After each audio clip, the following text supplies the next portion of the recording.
विधानसभा निवडणुकीपूर्वीच मराठवाड्यातील राजकारण तापलं। तिसऱ्या आघाडीचा संभाजीनगरात 26 तारखेला होणार मेळावा। बच्चू कडू, संभाजीराजे आणि राजू शेट्टी राहणार उपस्थित।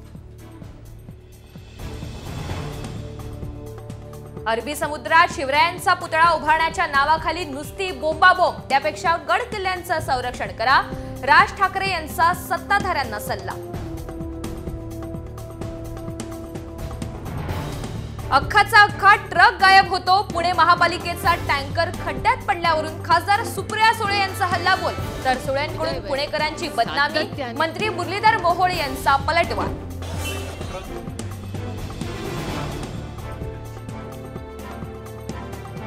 वंचित बहुजन आघाडीकडून राज्यामध्ये पहिल्यांदा तृतीयपंथीयांना उमेदवारी।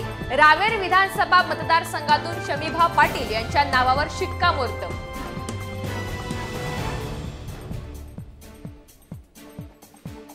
सिंदखेड राजा मतदारसंघातील राष्ट्रवादी शरद पवार पक्षाची बैठक। गायत्री शिंगडे यांना उमेदवारी देण्याची मागणी, बाहेरील व्यक्तीला उमेदवारी देऊ नका असा पदाधिकाऱ्यांचा निर्णय। रवींद्र वायकर यांच्या जोगेश्वरी पूर्व मतदारसंघावर भाजपचा दावा। जोगेश्वरीमधून भाजपनंच लढावं, भाजप पदाधिकाऱ्यांची फडणवीसांना विनंती। शिंदे स्वतःला मराठ्यांचा मुख्यमंत्री समजतात, त्यांना ओबीसींचं आरक्षण संपवायचंय। ओबीसी नेते लक्ष्मण हाके यांचा थेट मुख्यमंत्र्यांवर घणाघात। प्रत्येक जागेबाबत एकवाक्यता असावी, पवारांचा संजय राऊत यांच्यावर निशाणा।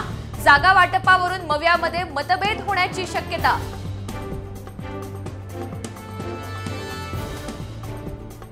तर पवारांना चुकीची माहिती, कुठलाही उमेदवार जाहीर केलेला नाही, फक्त कामाला लागण्याच्या सूचना केल्या, राऊतांचं स्पष्टीकरण।